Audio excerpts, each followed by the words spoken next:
Welcome to the vlog. I'm Melissa. I need to enunciate better because every time the captions say Melissa, I'm not Melissa, I'm Alyssa. Melissa, let me continue to talk about nothing. Okay, welcome to Monday. This is another week of writing. The last one turned out to be very sad and depressing and spirally, so I'm hoping that doesn't happen this week, but who knows. The project I'm working on is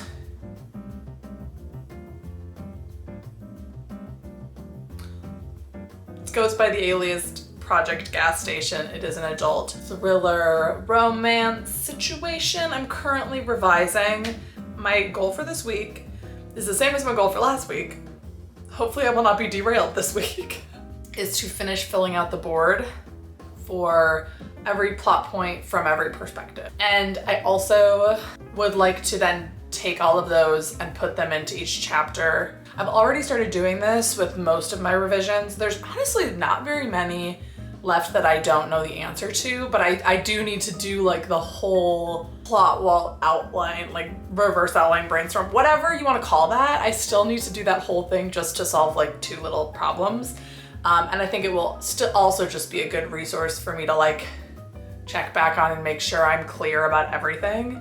I've said this before, but my goal with this book is that if I come across a question that's like, oh, why is she doing that? Then I immediately either know the answer or can reason the answer. So I'm kind of doing this, it might seem like unnecessary work to really get clarity about the book.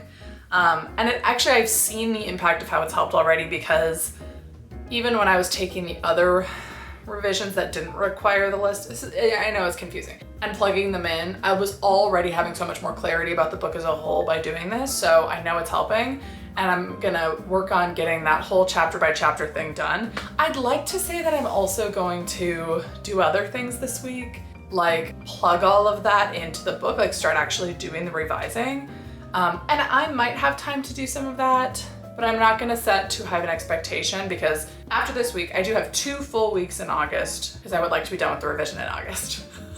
I do have 2 full weeks to make all of the revisions. I think the bulk of revising for me is in the figuring out, and then it's just adding in, because honestly, I don't even know how much really needs to change. I think there's maybe 3 or 4 new scenes, a lot of like little changes, you know.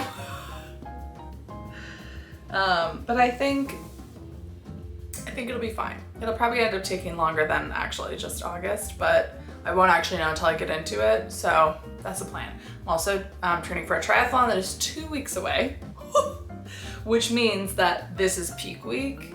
I don't know, I just heard someone say that online. I don't know if it's true, because the week of the event, you're not supposed to go super hard because you don't want to be sore for it. So like, unfortunately it's raining today, but I am going to lock in. That's what we're doing this week. I will also be doing a lot of cleaning, so, because I'm just a mess. I don't know why my kitchen needs to be cleaned 8 times a week, but apparently it does. And so I'm gonna try a new thing this week where I take 10 minutes at the end of every day and clean, and you might just be thinking to yourself, that's like obvious, like doesn't everyone do that? But I'm gonna use you to hold me accountable, because I'm always like, it's not that bad, just do it. So that's my current strategy and plan, and hope and wish and dream. There you go. I'm also DJing a wedding this weekend, so I also need to prep for that. Okay, well, we better get to work then, I guess.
Everyone, bad news.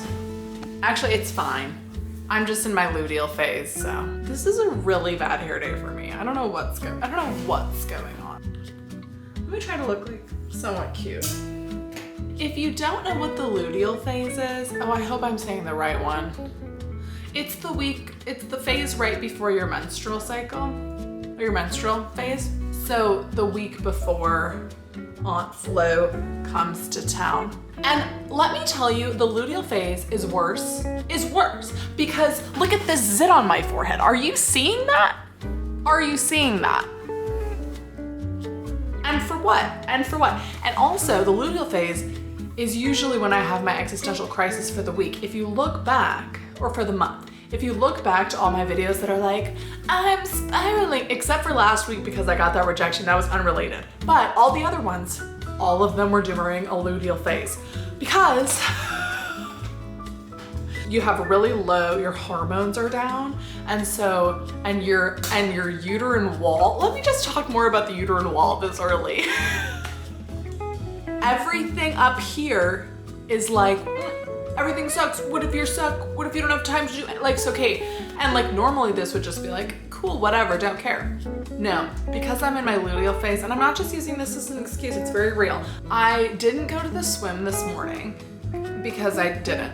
And in my mind, well, because I was doing all my meal prep, I didn't quite finish my meal prep yet, and I needed to do, it's fine, it's whatever. I'm like, I'll just go tonight. And then I remember I saw some weird sign on the pool door that was like, oh, changing times. So then I call the pool and I'm like, hey, are you changing your times? And they're like, yeah, we're only doing it Monday, Wednesday, Friday in the morning now. Because they usually have like a 7 to 8 p.m. And so now I couldn't go to the pool. And so then I was looking up all these other pools that I could go to. And then I was like, oh, I have one at 6:30. Great. And then I was like, oh, I actually have a meeting with the beta reader, so can't do that. It's open till 8:30, so maybe I could go at like 7:30. And then I was like, great, slay, still gonna do it because it's the week before the triathlon. Holy crap. 2 weeks. It's not this weekend, it's next weekend. Then I get a call, or I'm supposed to meet to pick something up with someone. It's not drugs. Well, I don't know why I felt the need to clarify that. I'm picking up a DJ system from someone. They were like, how about tonight at like 7:30? And I'm like, well, great, now I can't go to the pool. And now I'm just depressed because I wanted to go because I need to go for my training. But like, really, I can just go tomorrow and the day after that and the day after that if I really wanted to. So really, this is not a cause to have a crisis, but because, say it with me everyone, the luteal phase, then I feel #unmotivated.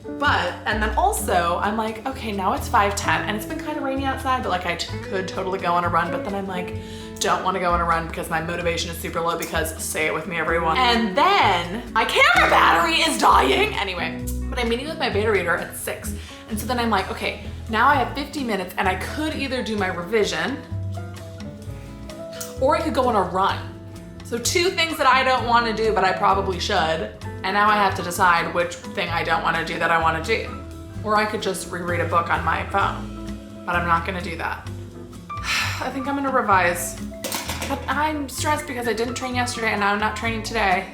I'm probably going to do my board and just do a 2-a-day tomorrow, but I don't want to do that either.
Good morning.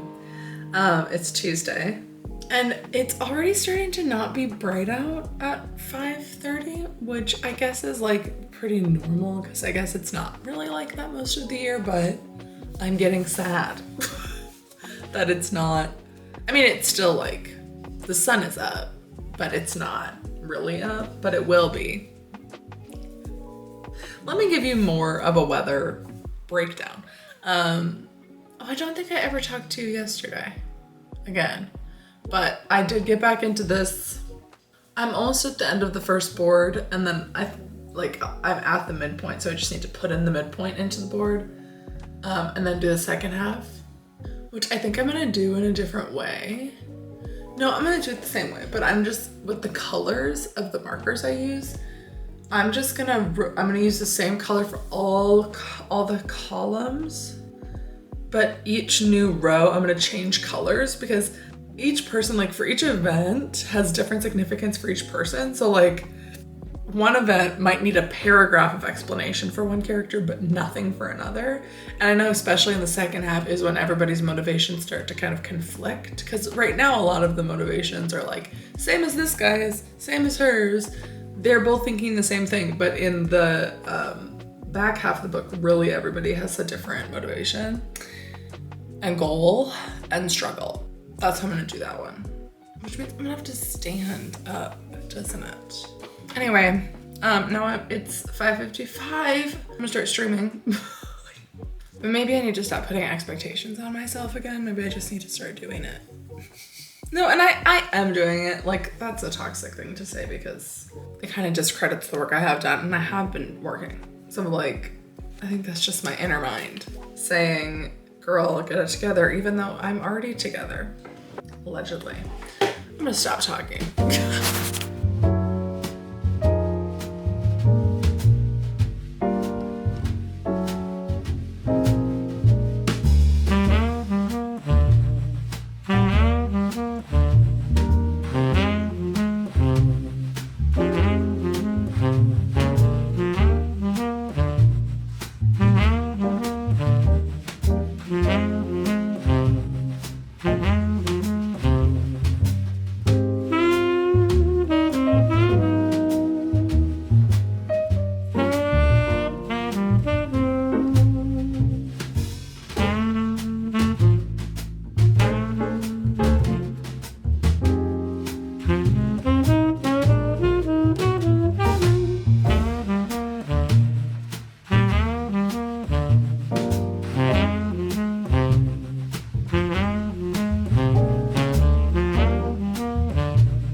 Listen, this is it. I'm telling you, the luteal phase is out to get me. Okay, I pulled a Brielle, everyone, and I put a little, ooh, ask me questions in my community tab because I was realizing I just talk about the same thing over and over again, and maybe you want to hear something else. So Laura really came through with the questions. I'm sure I'll get more as the week goes on. The first one is, What animals do I usually see while training for the triathlon? The only animal incident, okay, no, there's two. The geese are so aggressive in this town. I'll be biking down the street and there will be 77 geese trying to cross the road. And let me tell you that geese do attack. Not me, because I turn around and go the long way, but they do attack, so watch out. I also had a dog incident where there was a sign on this door, this house that was like, beware, attack dogs, scary dog. It was a very aggressive sign. And then the garage door opens and this dog runs at me and I'm like, oh my goodness, I'm gonna die. And the owner is like casually sitting by the man and I'm like, ma'am, there's a dog, it's attacking me. And I'm like freaking out. And then she pulls the dog back and she's like, hey, it won't hurt you. I'm like, I'm sorry, did you not see the sign that you put up that said, will bite? Anyway. When did I start my channel and what stage in the writing was I? So I started my channel last year, February of 2023. And at that point, I was finishing the first draft of Project Groove. It was around January that I started filming. And I'd written 50,000 words of the book in November and then finished it in those early vlogs. So yeah, since then I've done like 3 or 4 more drafts of that book, and then I'm now on draft 3 of a new book. So Allie asks, which came first, my love of thrillers or your fascination with crime and punching out taillights? So to put this question into context, I do talk frequently about how if you're ever in the trunk of a car, you need to kick out the taillight of the car. But if the taillight doesn't get kicked out, typically it's a newer vehicle, and so there'll be a release somewhere in the trunk where you can release the trunk. And I don't really, okay, this is gonna sound so bad. I don't really have a love for thrillers. Generally, reading wise, I don't typically read a lot of them. I do have a love of drama and not crime, peril, reunions, people in danger, solving things, people in danger, really, and being rescued from the danger. And like how peril and danger and thrilling things affects relationships. And I think that's very consistent throughout everything I've watched. I think a lot about Doctor Who, actually. Doctor Who is sci-fi, but it also, like, each episode is typically like a little mystery, like a thriller. There's lots of people getting kidnapped. There's lots of people in danger. There's lots of reunions and hugging and peril. And like, that's the epitome of what I loved always. And so I think that kind of translates to what I write now. Also, did I ever find my triathlon suit? So listen, it's in transit. It got delivered to the wrong address. That person sent it back to the sender, and the sender has not gotten it yet, but I'm in contact with the sender and they're working on sending it back to me, but it hasn't gotten back to them yet. So I did order like a cheaper one on Amazon that'll come in the next couple of days. So I'll use that for a backup, but I did tell them when my triathlon was. And so the person at the company says they will get it to me by then. We will see. What is my first line? What was the original first line of my book versus the querying first line of my book? And I actually want to like just spend some time and figure that out. So let's go do it. I'm gonna guess first. Do you mind?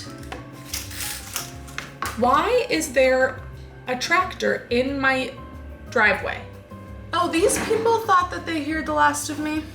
They better be gone in 20 minutes when I leave. Groove draft 1. Oh. That's actually such a slay. Okay, so the first line of the original draft 1 of Project Groove was, nothing reminds you of singleness quite like DJing weddings. All right, and the new one is, there's an unwritten rule that wedding DJs live by. Keep the couple happy at all costs, even if it means jumping on the back of a jilted lover twice your size. I also want to do near the end of June, because that one I'm also once queried. That one I know the opening line to without even looking. It is this. The time was 9:17 and the red roses on Dr. McAdam's desk were wilting. She ate, I fear. She did not. She changed it. I think the sentence now is, death was awkward. And then after that, the worst sentence of all time. Are you ready? Thinking about it, talking about it, not talking about it, trying not to think about it. She ate, I fear. She ate. I'm also now gonna go to the pool and run a few errands.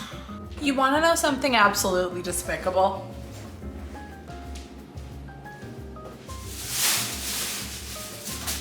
The pool was closed. On their website earlier today, they were open, but guess what? They're closed. So I drove 20 minutes across town for the pool to be closed. So here's an enraged haul from Marshall's.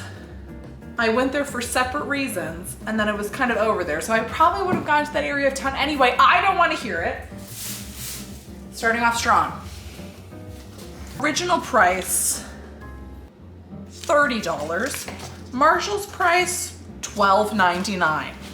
Okay, Marshall's is like overstock, so that's like good for the environment, right? Don't answer that. I know it's probably all bad. Okay. Then they had these Yogalicious tops. 2 of these. They have a built-in bra, ladies. Original price, $58. This price, $16.99. Are you kidding? Look at that stretch. Peeler. And then for my sister, I got these placemats. That's what she wanted. I know she's boring. Napkins. More napkins, because I didn't know which color. Tablecloth. Now it's 7, and I need to go on a bike, but my bike's take an hour and a half, so it'll be 8:30, so then the sun will be set. I'll have to bike faster. Okay, I think I'm getting over it now. I was just so annoyed because I had to drive so far to get there, and then it was closed, and it said it was open, and I've already dealt with one closed pool, and then I was Googling all the other pools I could go to in the city, and the only one that's open, you have to pay $15. I'll just go tomorrow morning. It'll really be fine. I'll see you later. Goodbye. Hi, still have not gone on my bike yet, but I'm waiting for my phone to charge a little bit more, and so I have another question. Andy, hey Andy, asks, what made you decide? This is the question, isn't it? What made you decide on pursuing traditional publishing versus self-publishing? What have been your takeaways from the querying process so far? Andy, you've opened a can now of worms. Listen, despite what you might have seen in last week's video, I still am pursuing traditional publishing and am happy about that choice. So for me, first of all, I have like literally so much, the utmost, one would say, respect for anybody doing self-publishing. I am not of the opinion that like traditional publishing is better or anything like that. However, for my career goals, it just matches up the best. I like the model of traditional publishing despite how difficult it is appearing to get into. But I like the idea of being on a team with an editor and with an agent, with people who will make sure that the books that go out are the best that they can be and are not people that I'm hiring personally. I don't think there's anything wrong with doing that. That's just kind of, in the way that I see my future, that's kind of what I, at this point, want. Also, the distribution. I know that it's a very like cliche and kind of like tired thing to say now of like, I want to see my book in a bookstore, because you can do that with indie books as well. But I've always said I want people to read my books who have never heard of me and who don't know me. Like I want somebody to like pick up my book and read it and never have any idea who I am, what I look like, anything. And I think with self-publishing, this is my impression, it might not be right, the people who are interacting with your book saw an ad that you personally put out. And though I do work in marketing, I don't want to be the only person marketing my book. I don't want to be the only person distributing my book and formatting it. I do better with external deadlines, believe it or not. And I also like all the resources that having a traditional publisher can get from what I've observed, like book tours and different language rights and audiobooks and like all things that legally, yes, you can do with self-publishing, but the traditional route leads to those a little bit more. Although I am aware that like not every everybody who's traditionally published gets all of that. I know that. You have to be very successful to get there. But I think about the example of like Rebecca Yarros. She had this big boom, right? A couple years ago with Fourth Wing. But she'd written like 10 books before that. And when Fourth Wing went crazy, now you see every single one of her books in every Barnes & Noble. Similar to Colleen Hoover, right? Love her or hate her, you're gonna see her, right? And that's the kind of career that I wanna have, that I can just keep pushing out books that can see stores and that have the distribution ready. So like if something goes viral, I can distribute that, you know? And I think this is also possible with self-publishing too. I don't know. Like I think about Lindsay Puckett did a video. She's traditionally published as well. I'm sure you know about her if you know about me. But a couple weeks ago or months ago, I don't remember what it was exactly, but she said something along the lines of her book sold like 17,000 copies or something like that. And she was talking about how like there was no way that she individually could have reached 17,000 people, right? And I think about that and it's like, I think the scale is different, and this makes me seem like I'm really fame crazy, which is not the case. But I know that I have a good community here and that I have the skills to like do the social media thing if I want to. I don't know. I want the resources of a traditional publisher. I want the distribution. I want the professional mentorship and leadership from agents and editors. Like, I don't want to be the only one responsible for it. I don't know. And it's funny because I feel like that's a reason that a lot of people want to self-publish, is because they want to have control over everything, which is not a bad thing. But I don't want that at all.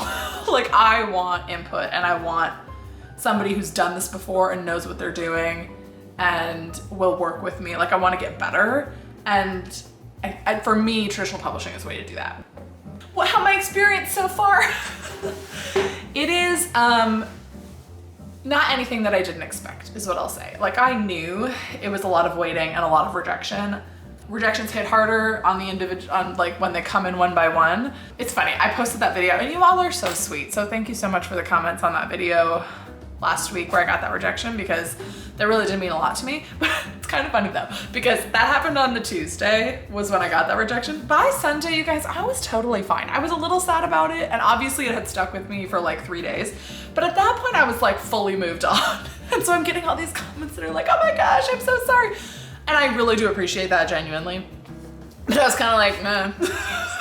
Just another rejection. Like, so it is a lot of rejection, and I will say that, but like, I know that I am persistent, and I've always joked, like, if it takes 7 books, and you know what, 7 books doesn't seem that unrealistic, because I'm already on book 2 of querying, and if this one doesn't work out, like, Gas Station already feels good too. Like, it's slow, and it is not as gratifying as I'm sure like publishing a book and seeing it sell right in front of your eyes would be.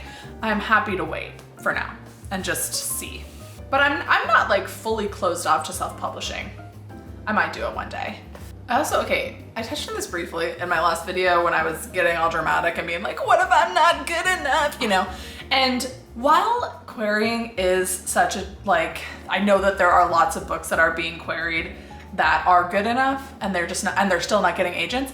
I don't know if I'm one of them. Like, I am not very good at objectively seeing my work. And I have had beta readers and like critique partners give some positive reinforcement on that, but I don't know. And so like, I want to go out, and when I say go out, I mean go in, start out with something that I am not only proud of, but I know like objectively works and objectively sells. Yeah, and so that's another reason, is like, I want to be good enough in my craft when I publish that I can be competitive and that it's good enough to get an agent, which is maybe a really toxic mindset. So let me know. I think I'm gonna go on my bike now because it's now 7:20. And actually a lot of you guys are self-publishing, which I like, let me know when your books are out because I want to read them. Like I don't really view the books all that differently, truly.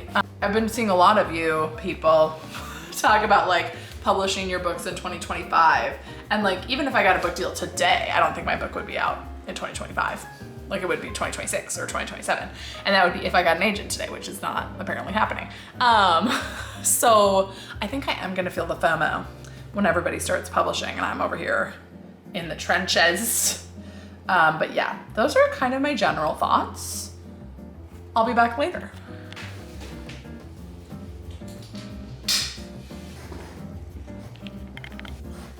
I think I've officially reached gym bro status. I'm currently eating a bowl of bacon. I know it's not the most cool, but I had extra from when I meal prepped and I'm ravenous.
As though, like,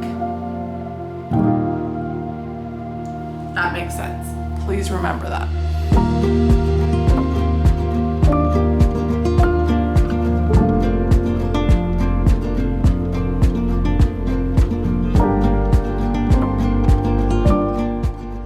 Hello. I'm out of the pool, clearly. I just thought I would check in. So behind me, you can't really, it looks like it's an empty board, but I have been going through, I think making good progress.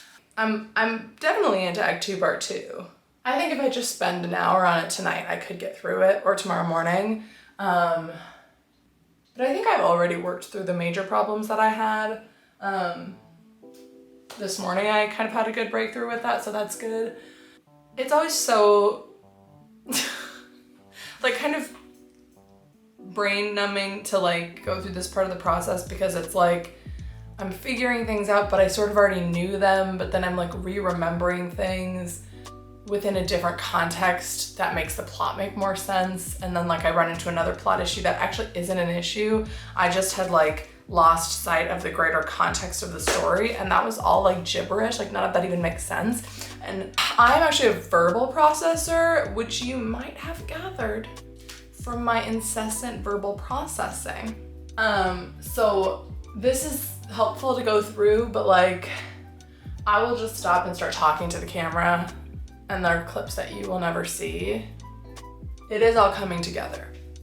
Anyway, let me answer more questions for you, because you guys have really been coming through with the questions. So, is it okay to bounce between 4 stories if it keeps me from taking myself too seriously, aka perfectionism, or are there better, more efficacious methods you suggest? I think you should do what works for you, which is such a cliche answer. What works best for my brain, I have never had the desire to work on 2 projects at once. Every time I have to, because of like, I'm querying one or I'm getting one ready for querying and I have another in a draft, like I just want to be in one. I've never had the desire to be in multiple, but I don't think there's anything wrong with bouncing between a few. I think the only exception would be like if you're not making the progress that you want to see, maybe focusing in on one. If you find that to be helping you not take yourself so seriously, I think that you should keep doing it.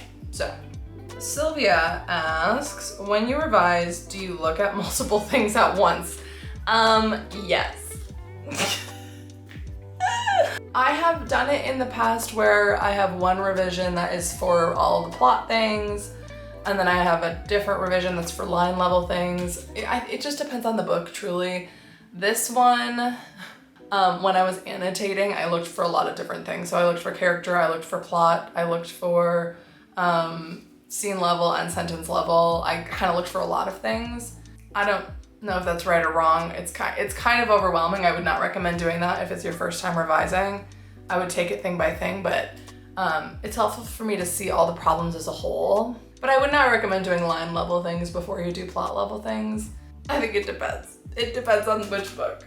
Do I have any tips for pitching to a literary agent in person? What a great question. I actually have a whole video just with all my tips, so I will direct you there. It's from a couple months ago. It's just called How to Pitch a Literary Agent in Person, I think. And everything in there is all I have to say about it. So generally go in prepared and know what you're gonna say. I'd love to know your strategy, what your strategy is for finding and researching agents. How, if at all, are you using Query Tracker and its premium features? I have the premium version and I'm not quite sure how to use the data. So I pretty exclusively use Query Tracker. I will just filter. I will just say agents, I will filter by, do they represent adult thrillers? Are they open for queries? Are they in a region that represents, like mostly the US is where I'm looking. And then I search. I'm not very strategic, honestly, which maybe is a problem.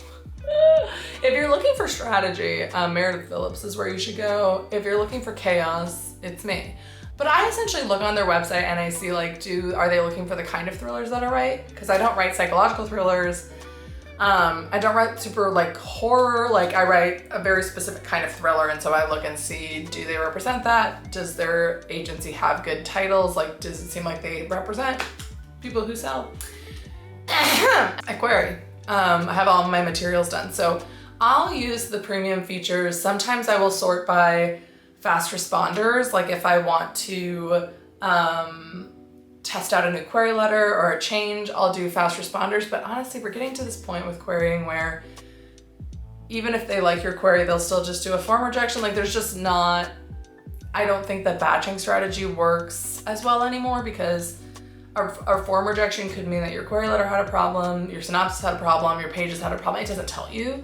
But I will sometimes do that. The most data that I use is the timeline, where you can see like how long every query that they've been out has how many days it's been since they requested. Like you can see the timeline of each individual query and how much they've been requesting. That's the main tool that I use, and mostly it's just to like appease myself to not get stressed. I just kind of play around in there sometimes when I feel out of control or I feel like helpless, like it's never gonna happen, which is not the case, but it's a very normal feeling. Sometimes I'll just play around with the data to just like remind myself that this is happening. People are getting agents, and one day it'll be me, hopefully. How do you balance work, writing, travel, and training, and social life? I think people maybe assume that I have a really strict schedule, and that's really not the case. At the beginning of the week, I do map out my week, but, and they also ask like, do I work full-time or part-time? I work full-time, but we have a very flexible work from home situation. You just have to be in more than you're out, essentially, or in more than you're remote. And so I am often remote a couple of days a week working from home. So that helps me be a little bit more flexible with hours. So sometimes I can write for an hour during the day and work a little bit earlier or later, you know. So I do work full time though, and the way I kind of keep myself sane is to not schedule every minute, which some people might be the opposite, but I know that I have essentially 2 blocks of time during the day. I have 5:30 to 8 in the morning, and I have like 5 p.m. to 9 p.m. I go to bed at 9, about 8:30, 9. And I know that typically I train during the evening around 6:30. And so I know I have the morning to write. So it makes me get up because I'm like, okay, well, this is the only time I have. So I typically have the morning for writing, and then sometimes I go to the pool in the morning, but then I just put on my calendar, like I wanna do 2 runs, 2 bikes, and 2 swims a week. So then I put them on the calendar. But also I first kind of write down, are there any social things that I have? So sometimes I volunteer regularly. I also just like, if I'm gonna go get dinner with someone or coffee with someone, or my friends are gonna be in town, like anything like that, I put in first. So then it's like, if there's a day where I don't train, that's fine. If there's a day that I don't write, that's fine. I just like know that every day there's 2 opportunities. And so sometimes I'll write from like 5 to 6, or I'll train earlier in the evening and then write from 8 to 9. When I'm doing regular video content, I'll edit usually 8 p.m. because usually I'm back around 8 p.m. from whatever training I'm doing, and then it really only takes me half an hour to an hour to edit. So sometimes I'll do like half of the edits in the evening, and then I'll finish it up right before my streams in the morning.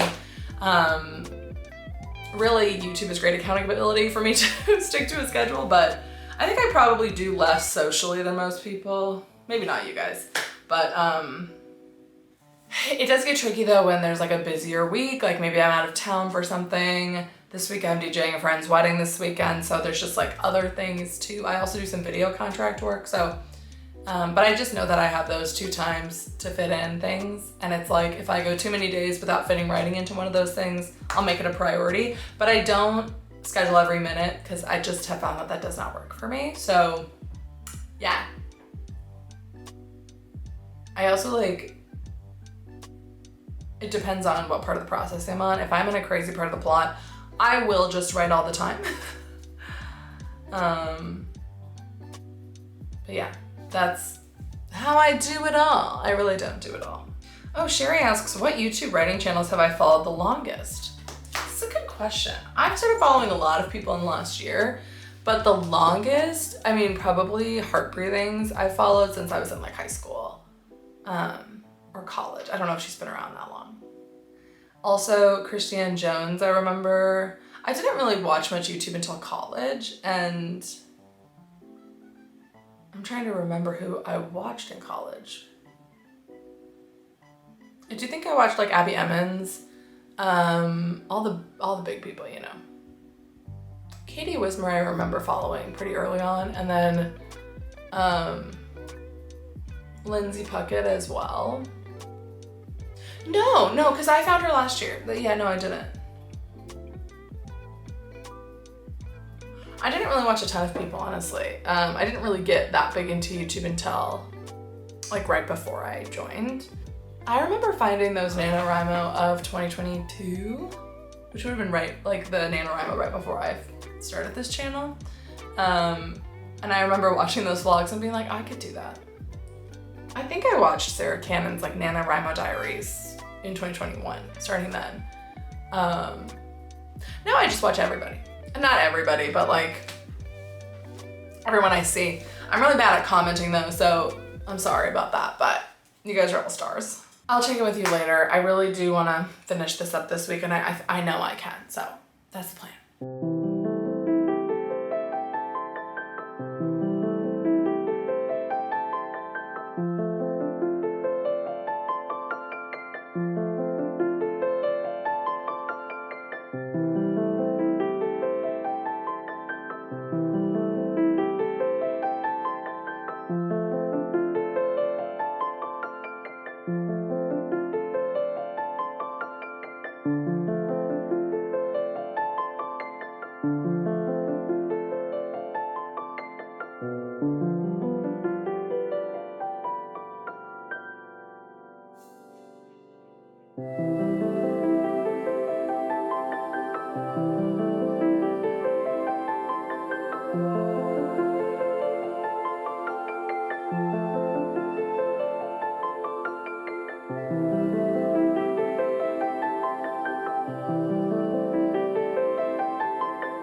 Hello.